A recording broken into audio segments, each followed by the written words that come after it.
Hey everybody, what is up? It is your boy Dixie Outlaw back again for another video. Now, in today's video, I'm going to kind of take and go over story time, and it's mainly because I didn't really know what I was going to do for this video, but I think a story video would be kind of a nice thing just to kind of give you all some back story on me, and also kind of just have something to be able to put up for y'all. Now, I'm going to go into story time of, I'm going to actually take and tell kind of my automotive background and how I actually started with automotive work. I'm going to be doing some pouches. I've been actually loving these things.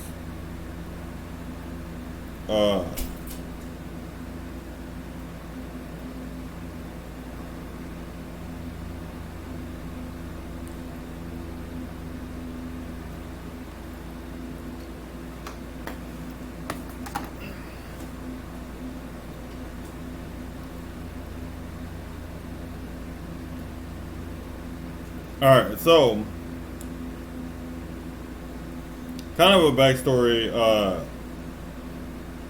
and it kind of goes back and forth and it's kind of weird, but first time I ever worked on a car, I was probably around 8 years old, and I was actually sitting underneath the car helping put in a transmission. Now, fast forward a little bit past that, I didn't really mess with cars too much. I did every now and again, but not really. It didn't really seem like it took a hit home, or even that I really enjoyed it as much as I did, until I started messing with farm equipment. Now, for anybody that doesn't realize, farm equipment is kind of like a normal engine working on it, but also very, very different.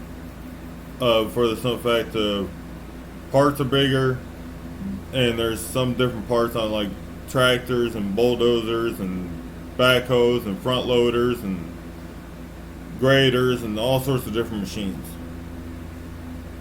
So that kind of actually got my interest, and that's how I kind of started doing mechanic work on tractors, bulldozers, and all that heavy equipment.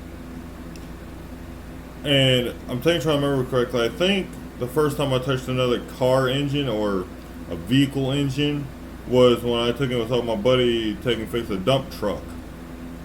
And I started taking and working on cars again, more than just in my spare time, because I did work on cars every now and again in my spare time, but it wasn't really like a I like doing this. It was more of a I gotta take and do it, because if I don't, it won't get done.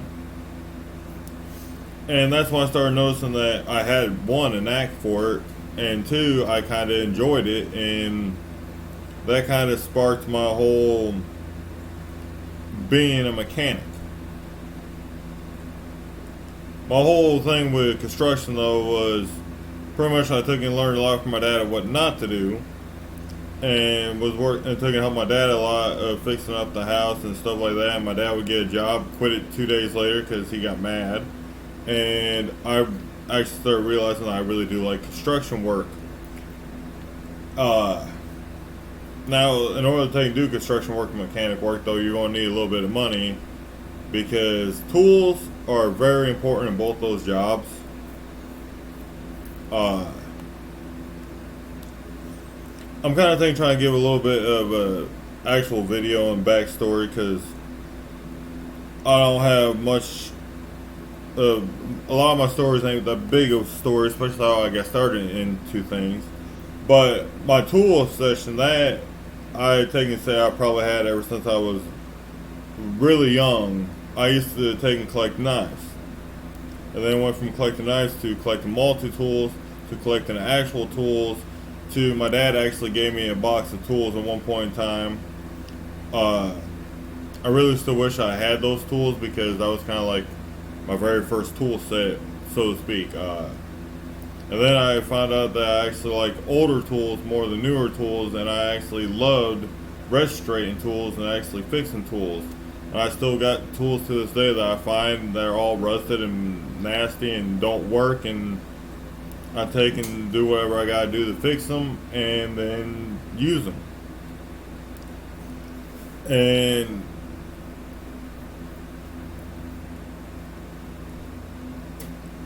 I remember still to this day, I remember a lot of tools that I've seen over the years even when I was younger, that I was like, oh, well, that's a nifty tool. Nowadays, I think and say, oh, that's a nifty tool. Let me buy it and add it to my toolbox and not use it for the next 2, 3, 4 years. I got a couple tools like that as well that I don't really use much, but when I do need it, I'm happy I have it. Like, I don't know what everybody calls them. I've always called them monkey wrenches, pipe wrenches, whatever you want to take and call them. I barely ever use it, but every now and again, when I do actually need it, I actually enjoy having it. And the main reason why I don't use them much anymore is because cast iron, galvanized, whatever people want to call it, those pipes are not used much anymore. So there's no more really twist fittings to put stuff on unless you're doing gas lines.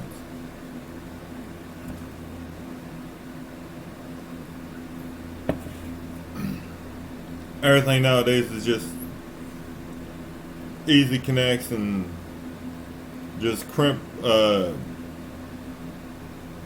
little connector piece onto it and all that nonsense that really just, in my opinion, is kind of annoying. Now, to give a little backstory on my life in general of how I even got started on YouTube, is I actually started way back when. I enjoyed, even back then, of what little knowledge I knew, I enjoyed passing it on to people. That's the whole reason why originally I ever started a YouTube channel, which my old channel is deleted, unfortunately, but I did have videos on that channel. And kind of the whole reason why I like having YouTube is, one, I get to take and give people knowledge and give them, tips and tricks. And if people take and like my information I have, then that's good and great. If people don't, I still like to be able to at least entertain a little bit. But I can remember back when I was a kid, I was born on a farm. Didn't even know what technology was back when I was a little whippersnapper. I didn't even take and have any idea that there was anything more technologically advanced than a TV and a VCR player. Now, for those of you who don't know what a VCR player is, or a black and white TV, let me tell you, in my childhood, that was amazing technology. And I still remember the first time I ever got an Atari, which a lot of people are going to think I'm older than I am. I'm not. Just the town I grew up in was a very, very old school town. And also it was a whole lot easier actually getting your hands on older stuff than newer stuff, because I still remember that the guy that in our neighborhood had the Xbox. I think it was a 360, maybe it was just an Xbox. And he was one of the cool kids in the neighborhood because he had a big TV, which it was one of those old school joints that had the actual projectors and stuff and all the fanciness. And he was the only kid in town that actually had a game station that was not from the dinosaur decade.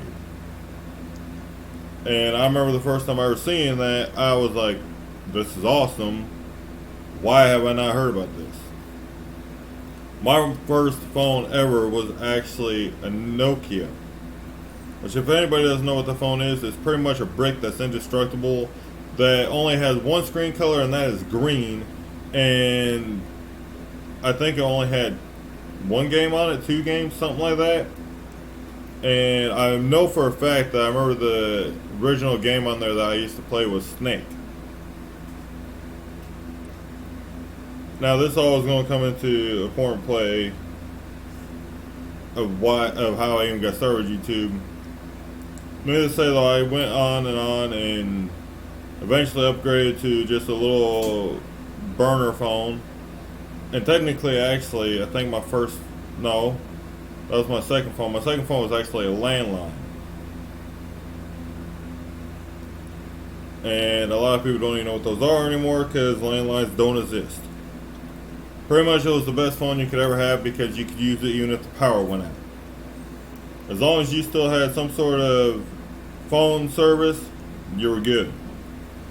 Of course, also I hated having to, which most people don't realize, that Windows 94 and stuff like that was in my generation.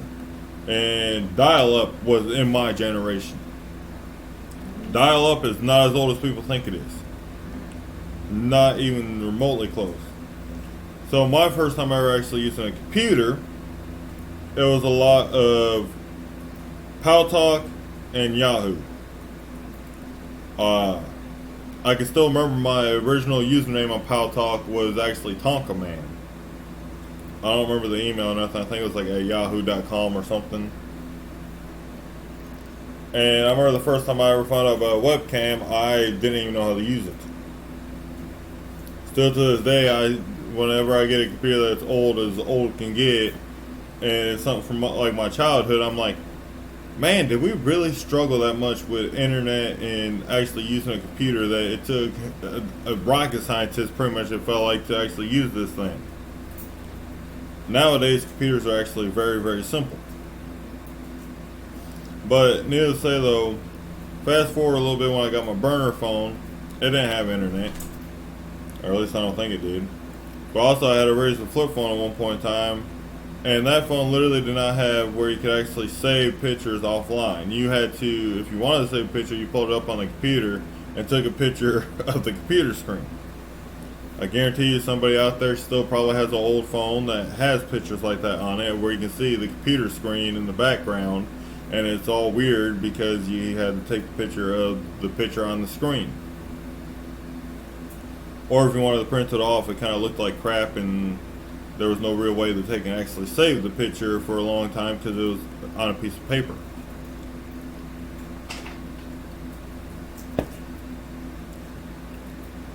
I think the first time I actually found out about the internet, period, on a phone was, and I know some people are going to remember this phone because it's a little bit older of a phone, it was an HTC Hero. Now, if anybody remembers this phone, you had a little wheel on it, almost like old laptops did, that you actually used to scroll on the screen. I don't remember if it was touchscreen or not, but it was way more advanced than anything I ever took and owned. And I remember when my buddy actually told me that it had internet on it, I did what most teenagers did, and I found out exactly what the internet was. I don't think I need to go into any detail. And I think when I first actually found out about YouTube, if I actually been able to do anything with YouTube, was, and a lot of people don't realize how young iPhones really are, but I remember getting the iPhone 4 because it was free because it was a brand new phone. I can't remember if it was the iPhone 4S or 4 Plus or whatever it was, but it was an older phone. And that's when I first found out about, hey, I can actually record videos and then put them onto YouTube. Because for the longest time there, I took and seen some people that have on YouTube, and I was like, how do they put videos on there? And I actually figured it out myself, and also figured out that you can, and slowly but surely found out from people that knew what they were doing, that you can actually edit videos. I think one of my videos that I used to have on my old account was actually edited through, what's that one? I can't remember what it's called now, but it was called Microsoft Docs or something. No, not Docs. It was where you went and made slides and stuff. It used to be actually popular in school, and now it's just obsolete, it seems like. And that's why I actually first ever had a video edited on. And even then, when that wasn't that many years ago, laptops were not that great even then. They've come a long way just in like the past 10 years. Actually, no, about 13 years, something like that. I can't remember exactly how old I was when I found out about it. But I do know I'm almost 27 now, so technology is